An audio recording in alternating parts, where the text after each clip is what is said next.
Banyak di kalangan Muslim polemikus menggunakan Injil Barnabas sebagai sensasi dakwah yang tidak jujur, walaupun harus diakui, maaf ini salah ya, harus diakui maksudnya, tidak semua Muslim memiliki pandangan yang sama mengenai pandangan Injil Barnabas sebagai naskah asli. Nah, pada video kali ini, kita tidak akan membahas kritik Injil Barnabas karena menurut saya sudah diwakili para apologet Kristen lainnya. Sesuai tema kita, akan melihat salah satu keunggulan patristik, khususnya surat Barnabas, yang meruntuhkan dogma palsu yang dipergunakan dari Injil pseudo Barnabas. Ya. Nah, karena saya memiliki Injil Barnabas dari terjemahan Dr. Mujizat Al-Hayek yang menjadi pegangan saya, di halaman 177, ini dari pasal 70 ayat 1 sampai 17, ada suatu narasi mengenai Rasul Petrus yang mengakui Yesus sebagai anak Allah. Dalam narasi Injil Barnabas, sudah hal yang tidak perlu kita herankan lagi, bahwa Injil Barnabas menyangkal tentang keilahian Yesus. Maka dalam narasi ini, Yesus mengkritik Rasul Petrus ketika mengatakan Yesus sebagai anak Allah. Di ayat kelima dalam pasal 70 dikatakan, Petrus menjawab, engkau adalah Kristus anak Allah. Dan ayat ke-6, lalu Yesus marah dan mengusir Petrus, pergi dan enyahlah dariku, karena kamu adalah setan dan kamu berusaha untuk berbuat jahat. Ayat ke-7 dikatakan bahwa Yesus pun mengecam 11 muridnya yang lainnya seraya berkata, celakalah kalian jika kalian mempercayai hal itu, karena aku memiliki kutukan yang besar dari Allah terhadap mereka yang mempercayai hal itu. Dalam footnote ini dikatakan seputar status Al-Masih sebagai anak Tuhan, keterangan yang disebutkan oleh Barnabas bertolak belakangan dengan teologi gereja Kristen. Jadi menurut Injil ini yang menggunakan naskah palsu yang berasal dari abad ke-17 yang sudah diketahui dalam media sosial dan juga sebagainya, bahwa naskah ini abad belakangan. Dan kita akan melihat berbedanya dengan surat Barnabas yang sebagai dengan kajian patristik, itu membuktikan bahwa Yesus itu sebagai anak Allah. Nah, ini adalah satu kajian patristik mengenai surat Diognetus, fragmen Papias, dan surat Barnabas. Patristik merupakan suatu naskah yang berkaitan dengan bapak-bapak gereja, yang khususnya adalah bapak-bapak rasuli. Jadi gelar penerus para rasul itu digelari sebagai bapak-bapak gereja. Dan saya rasa semua orang sudah tahu mengenai hal ini, ya. Walaupun surat Barnabas tidak dikatakan sebagai bagian dari kitab suci, tetapi dia dihormati sebagai bagian tradisi suci yang dihormati gereja Katolik, Ortodoks maupun juga gereja Protestan klasik. Dalam hal ini, surat Barnabas pasal 5 ayat 11 mengatakan seperti ini, oleh karena itu, anak Allah, maksudnya Yesus, datang sebagai manusia untuk tujuan ini agar dia dapat menyelesaikan total dosa orang-orang yang menganiaya nabi-nabinya sampai mati. Nah, surat Barnabas yang diakui sebagai tradisi suci yang naskahnya ditulis tahun 90 sampai dengan tahun 100 mengakui bahwa Yesus sebagai anak Allah. Bagaimana mungkin ada Injil yang mengatasnamakan Barnabas menyangkal bahwa Yesus adalah anak Allah? Nah, sekarang kita kembali membedah selingan dari Injil Barnabas. Dalam Injil Barnabas ada narasi bahwa Yudas yang disalib menurut Injil palsu Yudas. Ini terdapat dalam pasal 217. Halaman 421. Saya ambil salah satu pasal aja ya supaya nggak terlalu banyak memakan waktu. Pada pasal 117 ayat 1 sampai dengan 5, para tentara segera menangkap Yudas dan membelenggunya sambil mengejeknya. Karena dia menyangkalnya sedangkan tentara itu percaya bahwa dia adalah Yesus. Tentara itu berkata mengejeknya, wahai tuanku, jangan engkau takut karena kami datang untuk menobatkanmu sebagai raja bagi Israel. Akan tetapi dengan mengikat engkau karena kami tahu bahwa engkau menolak kerajaan. Yudas menjawab, barangkali kalian kehilangan akal. Kalian datang dengan membawa senjata dan lentera-lentera untuk menangkap Yesus. Jadi, narasi yang dikatakan dalam Injil ini, Yudas saat tertangkap menyangkal bahwa dirinya adalah Yesus. Nah, seolah-olah ini mendukung informasi bahwa dalam surah An-Nisa 157, Yesus itu diselamatkan dari salib, tetapi Yudas yang disalibkan. Kita pernah membahas bahwa waktu itu tentang penggantian siapa yang disalib itu tidak jelas ya, menurut tafsir-tafsir tertua dalam Islam. Hal ini berbeda dengan naskah yang terdapat dalam surat Barnabas, bahwa surat Barnabas mengaku Yesus itu disalibkan sebagai anak tunggal Allah yang mengorbankan dirinya. Untuk mengetahui lebih lengkap, coba kita baca dari teks di bawah ini. Kembali mengulas surat Barnabas yang diakui sebagai tradisi suci gereja. Surat Barnabas mengakui anak Allah yang berinkarnasi disalibkan. Ya. Jadi, menurut narasi surat Barnabas, Yesus itu memang disalibkan. Di dalam surat Barnabas pasal 7 ayat 2 sampai dengan 3 yang sudah diterjemahkan oleh saudara kita, Bang Gregorius, dikatakan seperti ini. Jika karena itu anak Allah yang adalah Tuhan segala sesuatu, bahkan anak Allah disebut sebagai Tuhan. Ini menentang Injil Barnabas yang menyangkal tentang ketuhanan dan juga keilahian Yesus. Ya, langsung saja ke bagian butiran ayat ketiga. Terlebih lagi ketika disalibkan, dia telah memberinya minum cuka dan empedu. Nah, surat Barnabas mengakui sekali lagi bahwa Yesus itu memang disalibkan.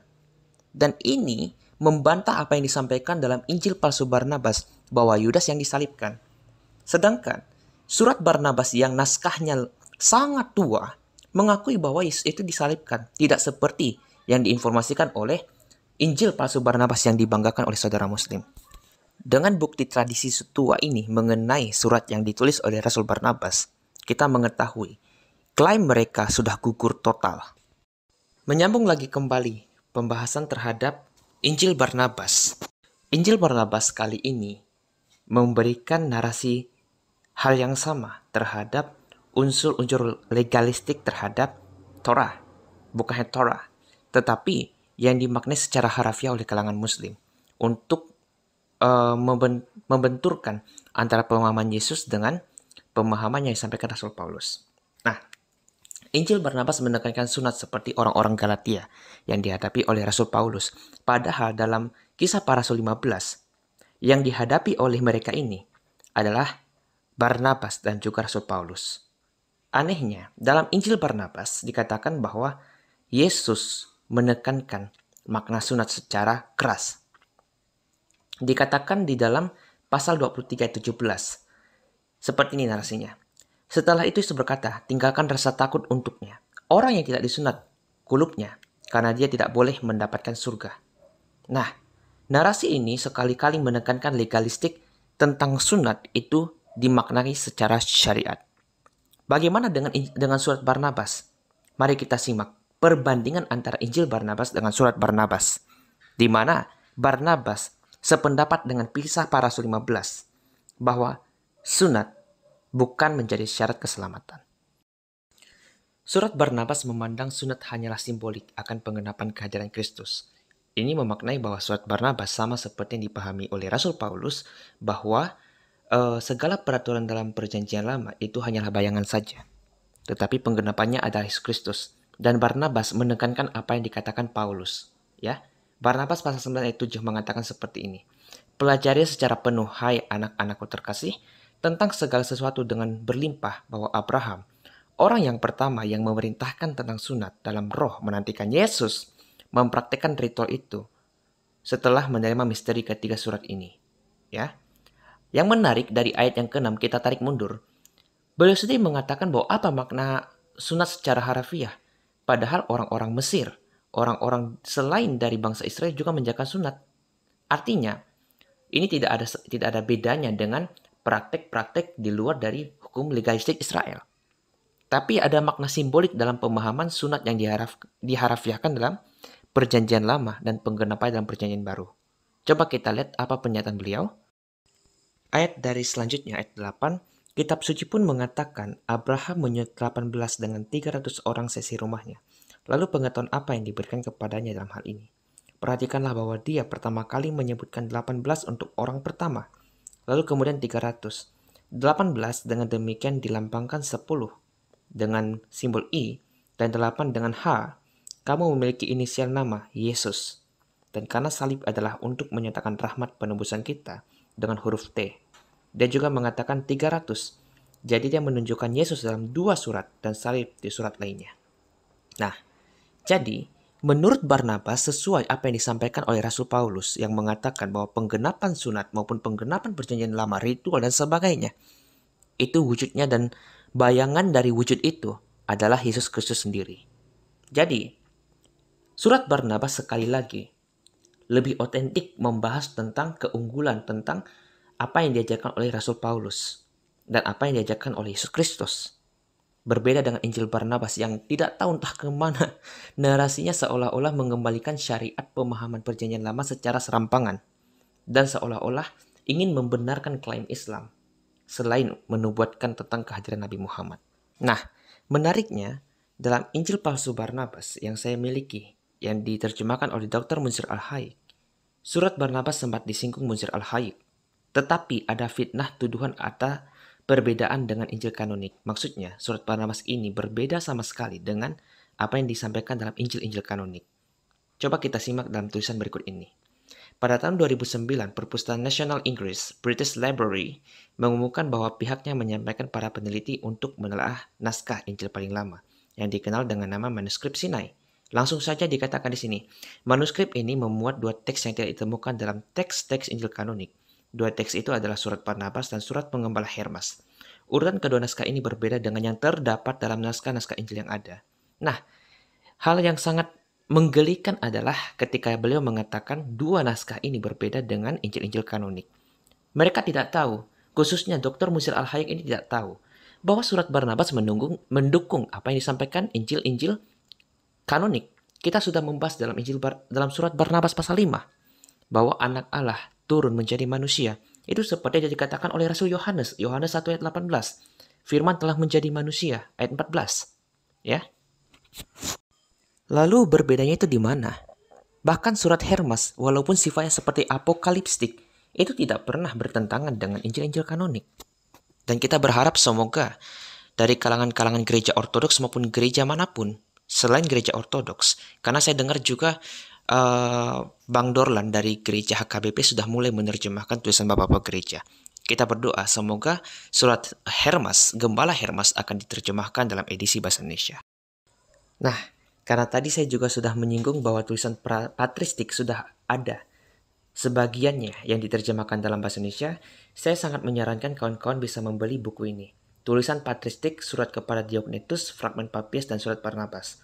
Surat ini membahas dari beberapa naskah-naskah yang dikatakan sejaman dengan para rasul, makanya dikenal sebagai Bapak Rasuli. Yang pertama itu sudah diterjemahkan surat kepada Diognetus, ya, yang bersal tahun 80 sampai 120, Papias yang dikenal sebagai murid Rasul Yohanes yang disampaikan oleh Irenaeus bahwa Papias adalah murid Rasul Yohanes. Ini juga bagus dan kita sangat bersyukur sudah ada yang mau menerjemahkan dalam bahasa Indonesia. Dan surat Barnabas yang kita bahas tadi sebelumnya dan esensial yang utama karena saya sudah lama sekali menantikan kehadiran buku ini, khususnya mengenai surat Barnabas.